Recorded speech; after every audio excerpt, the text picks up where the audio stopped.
I don't know what exactly was the last day that I uploaded a video here, but it has been a crazy 2-3 weeks in the NBA, and I'm here to talk about it. Reeves, here he goes, Reeves to James, kick it, corner, Rui the winner to win the game! LeBron came back, and he started off pretty slow, and it was kind of rough. He played against the Jazz twice in a row, and he didn't have great games. He was still keeping that 10-point streak alive until he played the Raptors. And honestly, it was a win-win, honestly, on all sides. Like, of course, the Raptors lost, and the Lakers lost a 10-point streak. But then the Raptors got the thing of, hey, we broke the 10-point streak, and the Lakers, of course, won the game. And, of course, LeBron won the game. And everybody's talking about LeBron's legacy. Everybody's talking, oh my goodness, LeBron, he passed it up. This is what he's been known to do for the years, and everybody gives him flack for it. Everybody's like, take the last shot. And now he passes it up, and they win the game off of Rui Hachimura, a game winner. And everybody's praising him. So it's crazy nowadays. People always say LeBron doesn't have that killer instinct. People always have the conversation of Michael Jordan, Kobe Bryant, they were the guys I want taking the last shot. They're the guys, they killers, they're assassins. And LeBron, he's not a killer.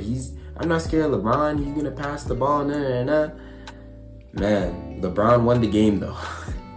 He won the game, and that's what matters at the end of the day. That's what matters.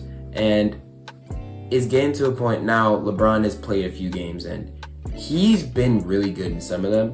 He has shown, of course, in the game against the Sixers and games, I think they played the Suns the other day. He had a solid game, and he hit the game-winning free throws.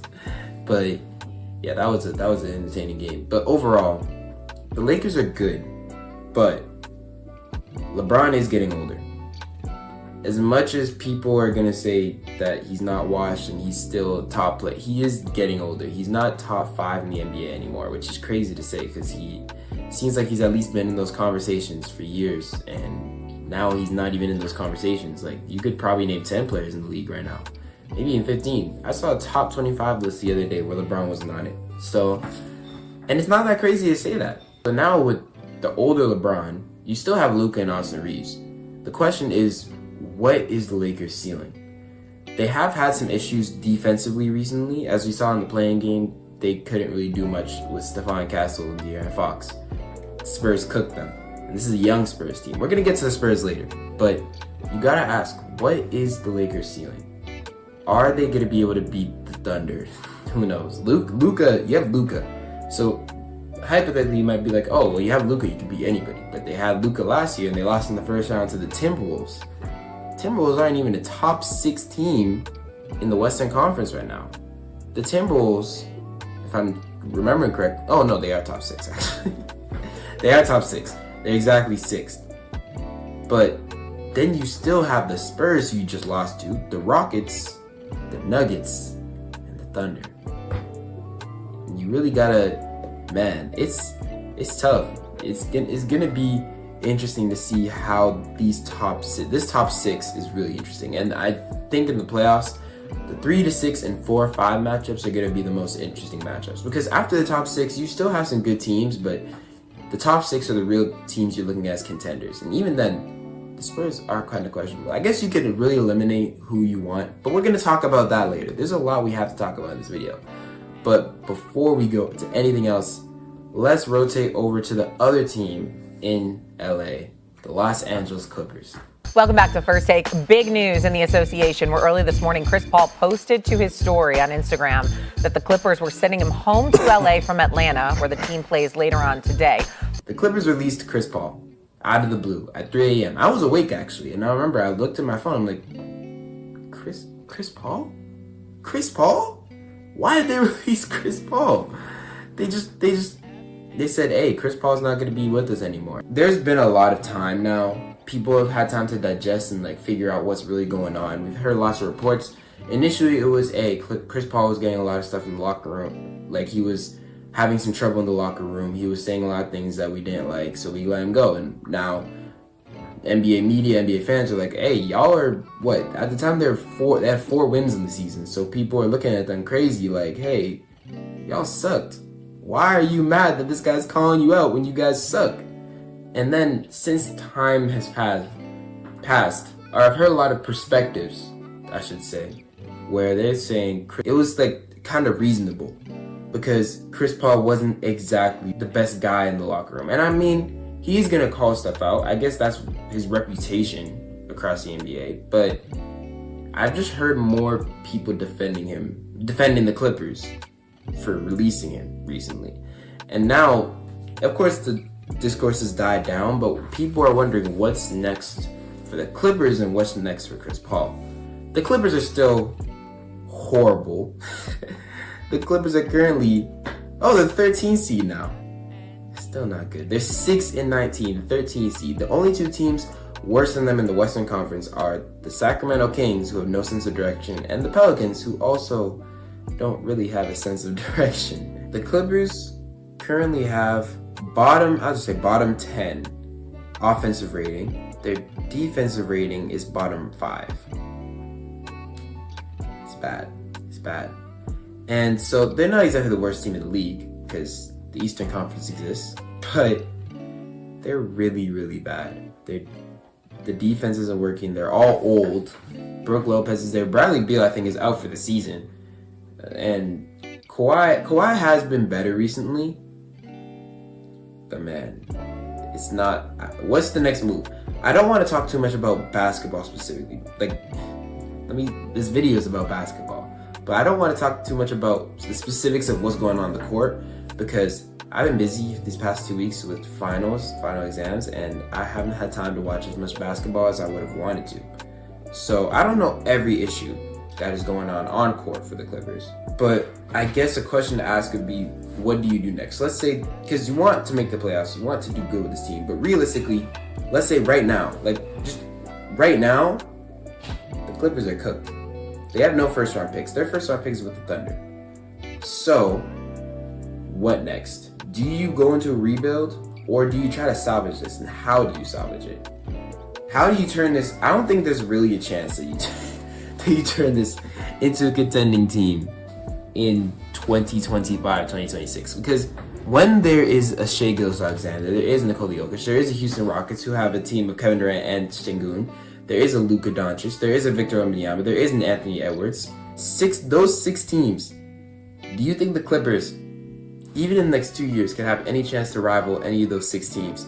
Because these stars are all not, if not young, they're still going to be in their prime in the next 2 years.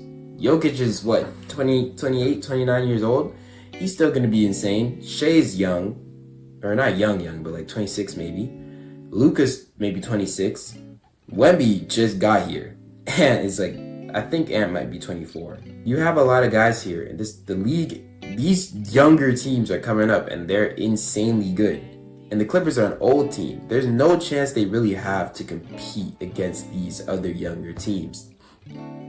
So, optimally, you want to go to a rebuild. Especially when there's not a lot of teams really aiming for a rebuild. I mean, of course, you have the Jazz and the Blazers, but the Jazz and the Blazers are actually doing pretty, not good, but they're doing better than some of the other teams that have, like the Clippers, no direction. Because if you're not good and you're not rebuilding, I mean, of course, there's those in-between years, and I feel like a team that would be in those in-between years is maybe the Suns, where you're kind of developing your players and you're still kind of rebuilding, but you're also kind of trying to be good because you have a player like Devin Booker and you're not going to trade Devin Booker. Devin Booker might be a Suns lifer at this point, but yeah, the Suns are one of those teams I give an excuse to because really they're just an in-between team, and if they were rebuilding, it'd be okay, but they have the skill to at least compete and still have those players in the background like Malwatch and Ryan Dunn. They do have.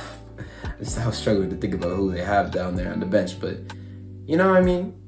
They have a little bit down there. And of course the Suns aren't exactly a perfect organization, but I feel like they're at least in a better spot than the Clippers right now.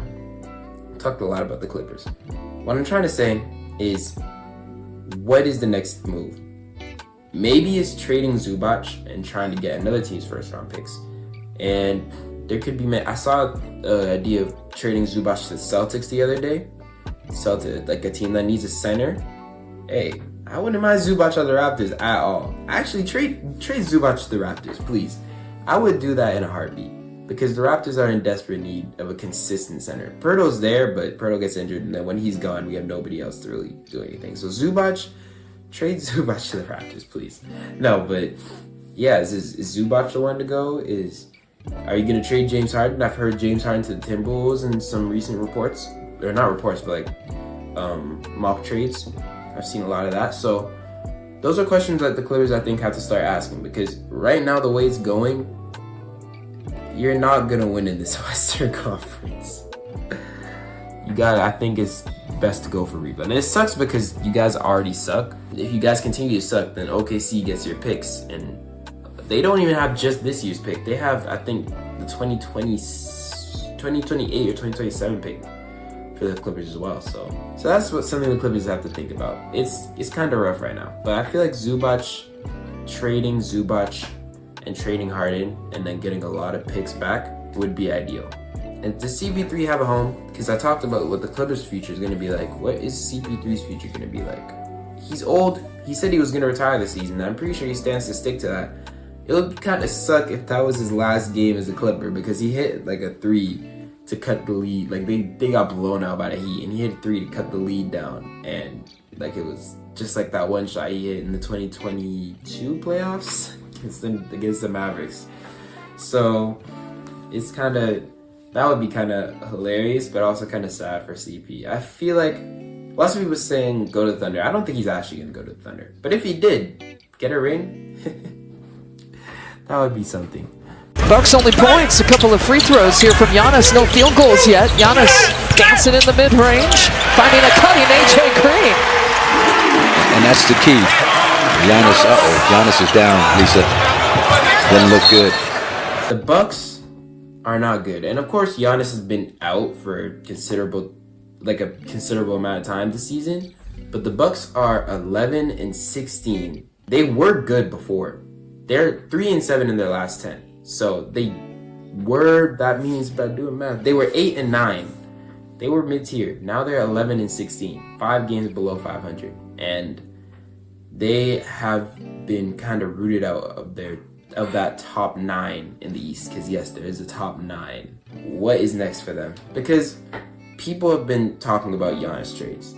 And because he's kind of wasting his career away, just like Dame did in Portland, where the team isn't really building well around him. So people are saying, oh, well, you got to trade him to a team where he's actually going to be well built around. And people said the Spurs. Now, in the offseason, people said trade Giannis to the Spurs. And I was like, you know what? Yeah, trade Giannis to the Spurs. Giannis and Wemby is a nice backcourt or frontcourt duo. And then the Bucks get back one of the Spurs young players. Because they have a ton of young players. They don't need all that. But now the Spurs are a top 5 team in the Western Conference. And they're only half a game behind second. This Spurs team just beat the Oklahoma City Thunder, who had the greatest start in NBA history. With the MVP and Finals MVP, the reigning champ, they just beat that team. They gave the Thunder one of their 2 losses on the season. And Wemby just got back from injury. This team was really, and the crazy thing is, this team is 7-3 in their last 10. Most of those games, they have not had Victor Wembanyama, and they've still been hooping. So, the Spurs do not need Giannis Antetokounmpo. The Spurs don't need him at all. The Spurs will be completely okay without trading for Giannis. They have Wemby, they have Stephon Castle, they have De'Aaron Fox, they have Dylan Harper, they have Devin Vassell, and they have a bunch of other guys on the roster who are role players, some of them being guys who you thought were, like Keldon Johnson. I haven't heard anything about Jeremy Sohan. He's still there. You have Harrison Barnes, Luke Cornett. You just have guys on this roster. You don't need Giannis Antetokounmpo. It's crazy to say because Giannis is such an insane talent. He's a top 2 player, possibly top 3 because Shea's been insane recently. But at the very least, top 3 player in the NBA right now. The Spurs do not need him. They're still young. Probably one of the youngest teams in the entire NBA. And they're half a game behind the 2 seed in the West. In the Western Conference, which has probably the most competitive Western Conference we've seen in years. And the Spurs are here in the top 5. It's insane.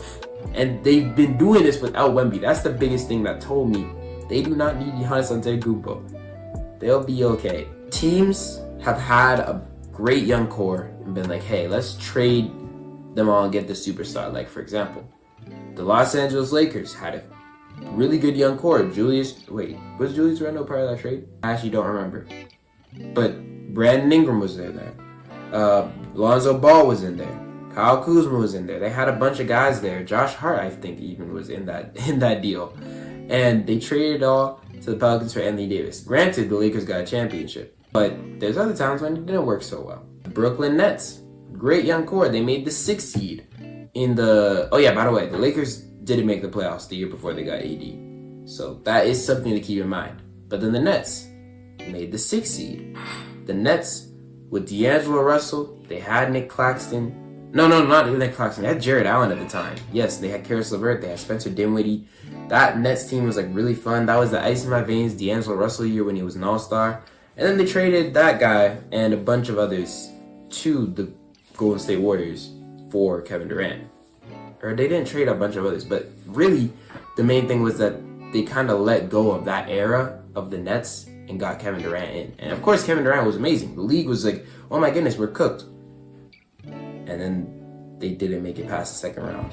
The Los Angeles Clippers, they have Shai Gilgeous-Alexander. Of course, they didn't have much other than that. They had just a bunch of role players, but they were 8 seed. They took the Warriors to 6, and they were like, okay, this is nice. Shai's pretty good, and you know what I'm saying? Then Kawhi's in the market. PG's in the market. They trade Shai, they trade their whole future, and look where the Thunder are now. But look where the Clippers are. The Clippers made 1 conference finals. My point in all of this is sometimes trading for this one superstar does work. But I feel like you have to leverage how good your young core is already versus how good that one player will make you. The Spurs are already amazing, and they're young. They're amazing, but they don't need to trade for a superstar because they're already, of course, they're the 5 seed, but they're half a game behind the 2 seed. They're already beating the best teams in the NBA. I feel like if I'm the Spurs GM, I'm like, we're not touching a thing. We'll be okay. I'm completely fine staying where I'm at if I'm the Spurs. They're insane and they're young right now. This team's just starting. Stephon Castle's in his 2nd year. De'Aaron Fox is, of course, a little older, but Dylan Harper is a rookie. He's putting up numbers on this team. Like, and Victor Wembanyama is only 3rd year. I'm not touching it. I'm not touching it. So Giannis, please don't trade Giannis to the Spurs. There have been other places talked about, like the Atlanta Hawks, the New York Knicks, even the Oklahoma City Thunder. For all 3 of these teams, things are going okay right now. I mean, the Hawks are a bit iffy because the Eastern Conference is really weird right now. But the Hawks have shown some nice spots, and I guess for the Hawks, out of those 3 teams, for the Hawks would make most sense because the Knicks already have the best starting 5 in the NBA. I don't think a Giannis trade fixes their problems because they have to give up one of their best wings, or they have to give up Karl-Anthony Towns. So I don't think a Giannis trade really benefits them more than it hurts them because it takes away a chunk of their depth to get this guy in. Giannis is amazing, but even then, how does Giannis fit in with Jalen Brunson and Cat in the offense? Because Giannis is a guy who you want. Like, this is, yeah, I don't know. I feel like the way the Knicks are going right now, they're completely fine, right? Because when you have 3 ball-dominant guys, because Cat does want the ball in his hands, Brunson wants the ball in his hands, and Giannis wants the ball in his hands. You already have 3 amazing off-ball players in Cat who can play off the ball, with Jalen Brunson, who's like the center of it all. I don't think you really need... And then the conversation is Cat for Giannis, but then the shooting takes a hit because you have Giannis and Mitchell Robinson down low instead of Josh Hart and Cat. Unless you want to run Giannis at the center. But is Giannis really going to want to stay down in the... I don't know. It's weird. Like, then you don't really have a good screen setter. I just feel like there's a lot to think about in that situation. If anything, I guess the Hawks would make the most sense. But then the question is, does Giannis even need to leave? For his legacy, right? If Giannis wants to win, he does want to win. So, Giannis wants to win, the team is not good. Hey, Giannis, just leave, and then you can go to a better team, and then you can win championships, and you get more rings. Like, it's good, right? If there isn't the great option, for the Bucks and for whatever other team is trading for him, because Giannis is such a big piece to integrate into your offense. He's not like a plug-and-play person. Like, Giannis is a guy who you bring him in, the whole thing changes. So I don't know if there's a place for him right now. And if not, then the Bucks just keep him, and then he just stays these years like what Devin Booker's doing right now, and just waits until the team is good eventually. That's what Kobe did. That's what Booker did. And I mean, of course, those guys, there's always been trade rumors, and I guess not as much for Booker, but for Kobe, yeah. Maybe it's just about staying through the rough years, and then maybe the Bucks get a good pick this year. Do they have their pick? I think they have the pick. Maybe they get a nice young rookie, and then they bring him in, and then Giannis and him are having a good time. Because Giannis still has time on it. I mean, he's 30. He still has time to be good. It's going to be a long video, man. I hope y'all brought popcorn. Team from the city that never sleeps is making its way to Sin City for the first time. The Knicks get the win, 117-101. Let's talk about my favorite team. Let's talk about the Toronto Raptors. We had an amazing time. It was great. I was actually just having the time of my life for 3 weeks. The Raptors were on a 9-game win streak. It was awesome. The Raptors are winning. And I'm not used to that because we haven't done that good. We haven't had a season start that well since 2020. And then RJ Barrett got injured. And we played the Hornets. That ended our streak. We played the Blazers. We got a win against. And then we played the Lakers. And LeBron ended his streak, but he beat us. We played the Hornets. Got blown out. We played the Knicks twice. Lost. And we played the Celtics too. Yeah, that didn't really end well. The Raptors have not been good. And from a basketball standpoint, of course, I can't talk too much about it because I've watched, but I haven't watched enough to really have a clear opinion on what exactly is going wrong with the Raptors. But I think a big reason is because RJ has been gone, and because Pirtle has also missed some of those games. Quickly's missed some of those games. The big thing with this Raptors team is this has been the Raptors really for the past 5 years. They have so many wings, so many guys who are 3 and D, or not even 3, just D. Not even 3, just D. They have so many guys who can come in, who can play defense, sometimes hit shots, and move off the ball and be amazing in transition. And they do not have enough guys who can handle the ball, who can make plays for other people. Or on the other side of the spectrum, guys who can go down low and get just big men. We do not have big men because we have Jakob Poeltl, who's 7 feet tall, and he's amazing. Not amazing, but he's good. He's actually, no, I will say Poeltl he has had some rough patches, but from what I've seen, really, Poeltl has been really good this season.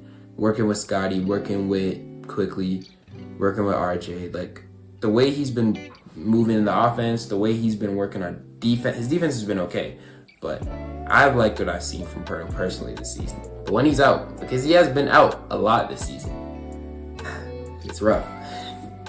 And we have Scotty, who's been working as a kind of like big man, like the power forward center guy, but man, it would be really helpful to have another 7-footer out there. We have Mamu and Scotty right now, and both of them are like 6'9", 6'10".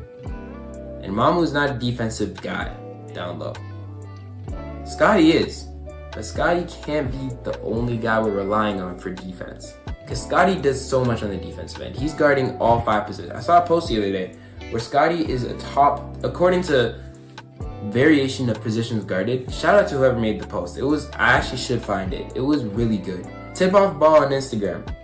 Scotty Barnes is the 5th most versatile defender in the NBA. He spends 11% of his time guarding point guards, 12% guarding shooting guards, 22% guarding small forwards, 32% guarding power forwards, and 20% guarding centers. He spends 20% guarding each forward position, front court position, and at least 11 to 12% guarding the guards. So Scotty has been doing everything, and I mean everything, on the defensive end this year. He held LeBron to 8 points. Nobody's done that since before I was born. He held LeBron to 8 points. That's insane. Like, that streak was going on for so long. Like, Scotty was the main defender, and LeBron was 4 for 17 in that game. Scotty is amazing. Scotty is an all-NBA level player, all-defensive player. Might be the defensive player of the year at this point. Like, he's in that conversation if Wemby's injured. They need help on the defensive end. And it sucks because the Raptors, one of their main things, their identity this year has been fast pace and the fast break by creating those turnovers on the defensive end, whole team working defensively. When that starts to falter and they lose that fast break opportunity, I think that's a big problem. Again, I'm not going to talk too much about basketball because I don't know exactly what's been going on. But that is one of my suspicions. If there was a trade to happen, I guess. People have been putting Grady in trades. And honestly, as a Raptors fan, I don't really want anybody to be traded. Because there's a lot of plug-and-play guys on the Raptors. But I feel like they have a little too much. I love what I've been seeing from Jacoby Walter. He's been doing great on the offensive end recently. Second year, and I really think third year he's going to blossom and become one of our good creators. And Shed has also been amazing, of course, defensively and offensively. Those two guys are guys you want to keep. But if you're keeping those guys, are you looking at guys like Grady? Are you looking at guys like Ochai? And are you saying, hey, you guys are looking like the odd man out? I know it's not RJ, because people said it was RJ, and now he's out and we suck. So if it's gonna be an RJ Grady trade, we need to get back a big, and we need to get back at the very least decent creator. RJ's still a 20-point per game average guy. The only thing is the value he brings on the court, I think, is a lot more than the value that he brings back in a trade. So that's what worries me, because his three-point shot isn't exactly 100% consistent. People probably still have a lot of doubts about that. He is a great off-ball player. Like, he's a guy who really could come off a bench for a contending team and be insane. Now I'm kind of curious though. Like, I wasn't gonna talk about it, but what's a team that could use a guy like RJ Barrett? Like, I saw people talking about Drummond. Jared McCain and Scotty would be hilarious. Imagine RJ for Jared McCain and Andre Drummond. RJ and Grady for Jared McCain and Drummond and a first. 2 seconds, not a first. That's not a bad trade. I mean, I don't know if the money will match because RJ has a huge contract, but RJ on the Sixers would actually be pretty nice. That would actually be really nice. I can't lie. That's a really nice fit. That's something to think about. The Raptors this week, they have a game against the Heat today. We'll see how they do. I have more hope. It was a weak schedule. I got my hopes up. I shouldn't have. It's been 33 minutes. I'm actually talking for a very long time. At this point, I should just make a podcast, man. Jalen Williams knocks it in. Wembenyama at the elbow. Watched by Caruso. Wembenyama got it back, fires, and it drops.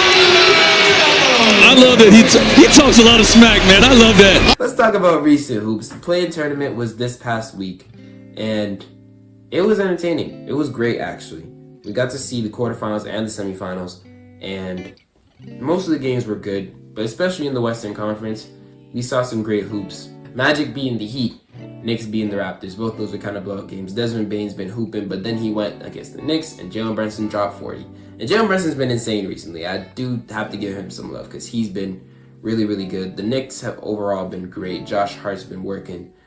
Mikal Bridges and OG have been great. Karl Anthony Towns has had some rough games, but he's been starting to heat up a little bit. Had some good moments, had some good rebounding games. So that's the Knicks. They're in the finals for the NBA Cup, which are going to be tomorrow. But then we have the West, and oh my goodness. The Thunder blew out the Suns by 49 points. 49, bruh. The Suns gave the Thunder a fight in their actual in-season tournament game, in their group play game. So I saw this game and I was like, oh, okay, you know what? The Suns are they're not a good team, but like they're a scrappy team. They might fight. They might get a little win here, or not. If not a win, then they might put up a good fight, you know? And then Devin Booker goes out and it's like, oh, well, it might not be a win, but you know what? Maybe they can make it close. That's all I have to say. And then we had Spurs versus Lakers. I already talked a little bit about that before, but Stephon Castle had a good game. And LeBron and Luka were not enough. Austin Reeves, I think, sold that game. I can't remember. Don't ask me. I might be wrong. But the real game we had to talk about here is Spurs versus Thunder. That was peak hoops. That might be the game of the year. Because I was watching the Thunder. We know they're good. We've seen them over these past few weeks. But when you really watch the games, people are going to talk about the foul baiting. There's going to be a lot of slander thrown their way. And it sucks. And And it's true, as true as it is in some ways, you have to really acknowledge this team is really just that good. Lou Dort and Alex Caruso on the defensive end were really making good defensive plays on Victor Wembanyama. 7'4", maybe 7'5", Victor Wembanyama. They were really guarding him. It was crazy to see, man. It was crazy. Wemby, of course, on the other end, just doing insane stuff. And he only played 21 minutes that game. He had 22 points. They also had De'Aaron Fox and Stephon Castle and Devin Vassell, who all had 20 each. It's some scary stuff, man. The Spurs team is... they came in here, this young team, this really inexperienced team. I think they might have, other than Harrison Barnes, they barely have any playoff games experience. Oh, Luke Cornett, actually. Luke Cornett. But they came in here against this Thunder team, and they really... I mean, this isn't a playoff game. This is an NBA Cup game, which had the atmosphere of a playoff game.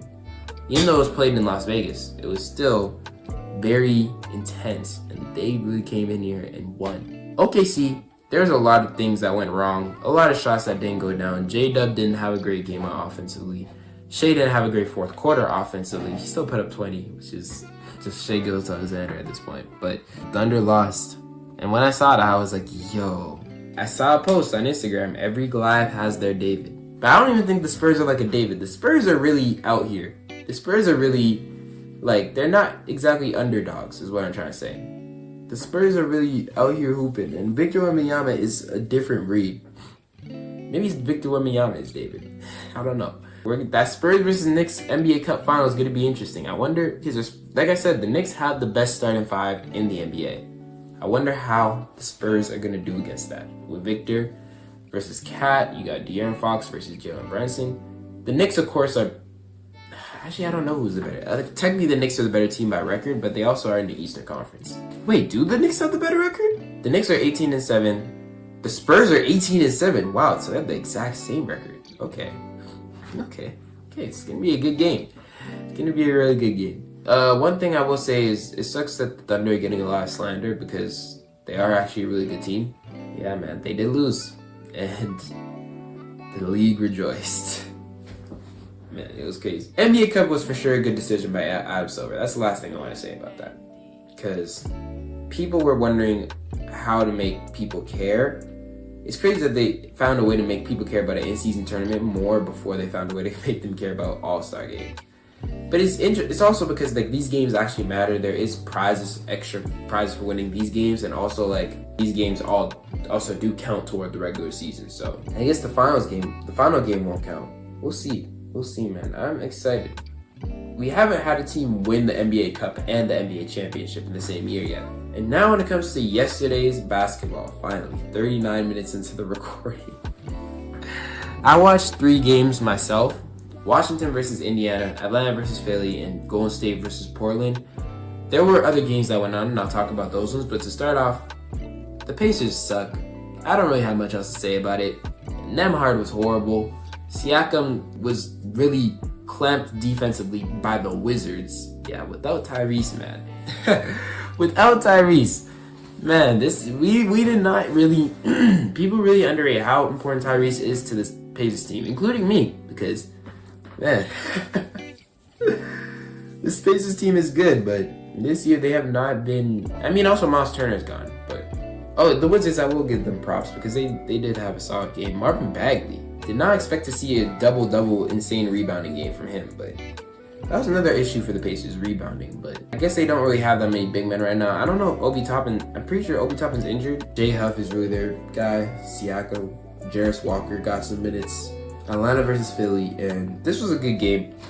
Maxey was out, but Embiid and PG put up a really good fight. VJ Edgecombe also had a great game. Embiid still doesn't look the most natural on the court. Like, he still looks a little awkward the way he's moving. I'm not exactly like loving what I'm seeing, but he's still putting up good numbers. I mean, he's so big, so it's hard to guard him, but he's also like he's moving very awkwardly, and it seems like just one wrong movement could ruin the entire season for him.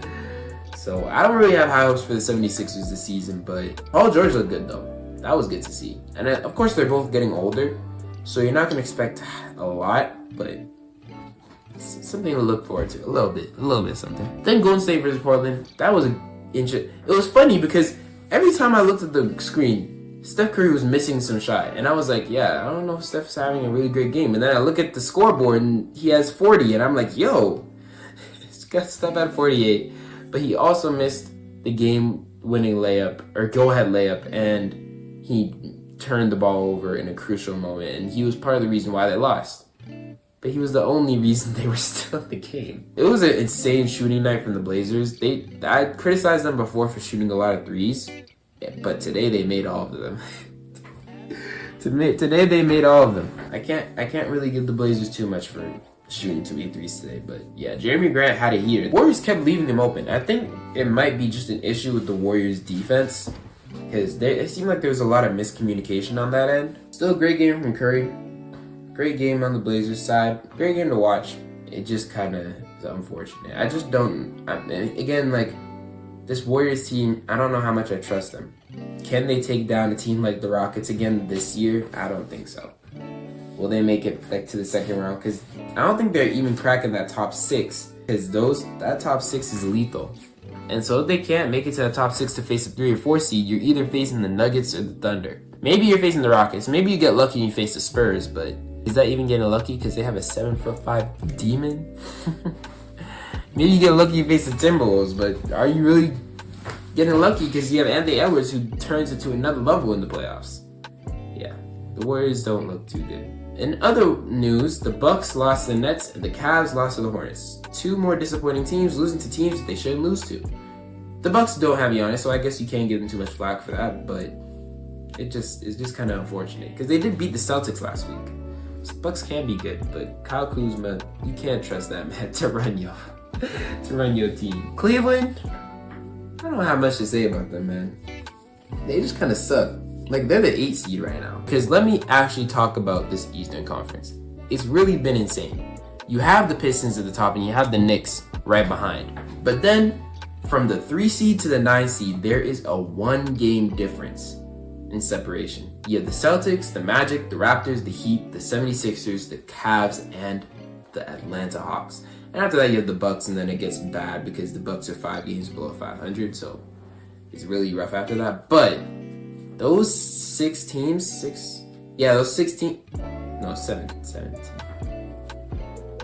Those 7 teams are all in that same kind of tier. In the past years in the Eastern Conference, we looked at it and we've been like, okay, these 2 teams are going to be at the top. Or these 4 teams are going to be at the top. It's going to be one of these 4 that makes it out. It's going to be one of these 2, one of these 5 maybe. 5 is probably the most.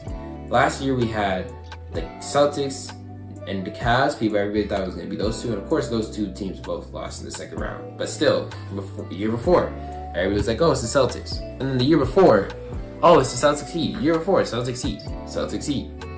Bucks maybe. You might get some Bucks people talking. You might get some 76ers way back when, but it's really between 2 or 3 teams that are real contenders in the East every year. If you ask me right now who's coming out of the East, I have no idea. The Pistons could. The Knicks definitely could. The Celtics, the way they're going right now, could. The Magic could.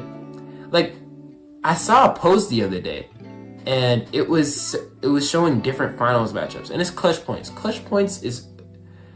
I don't like clutch points. They put a lot of unrealistic stuff on their Instagram, but this post I saw, and it's like every single one is like different finals matchups, and it had a different team for the Eastern or West every time. The Western ones were kind of bugging because they had like the Clippers, the Warriors, and like the Jazz in there. Like, what are we doing? But in the Eastern Conference, I was like, yo, a lot of these teams could really be here. I feel like we've had 5 different teams in that 2nd and 3rd spot so far in the Eastern Conference this season. Like, there's been so much turnover and so much random, like, we don't know what's going on in this Eastern Conference. I don't even know who's gonna make the 2nd round. Really, the Magic and the Knicks are 2 teams that have shown, like, hey, we are here to win. The Pistons even, we're here to win. But it's just a lot of we'll see. We don't know, but we'll see. I will say the Celtics have been cooking recently. They're currently the 3 seed, while it is only by half a game because the Magic and the Raptors are both right behind. Celtics have been really good, so I gotta give them their props. The West is also kind of iffy, but that's mainly the top 6. like I've been saying all video. And then you have the Grizzlies have actually been better recently. They're 7-3 in their last 10. The Mavericks have also been a lot better. They used to be at the bottom. Now they're the 10 seed and they're 6-4 in their last 10. I've been really enjoying the NBA this season. It has been fun. I'm excited to see the rest of it, man. It's been great. So that's about all, man. That's about all I have to say. It's been a 50-minute video. I talked about a lot. Oh, there's one more thing. There's been a lot of injuries this season. People have been talking about, is the 65-game rule really a good idea? Yeah, I don't know. This could really be a podcast episode. This is 50 minutes. Just me talking about hoops. But it's been great. Watch basketball. Enjoy basketball. Not Kenny, but enjoy basketball. And if you made it this far, respect. I appreciate y'all. Thank you for watching. Have a wonderful day, and I'll see you next time. Peace.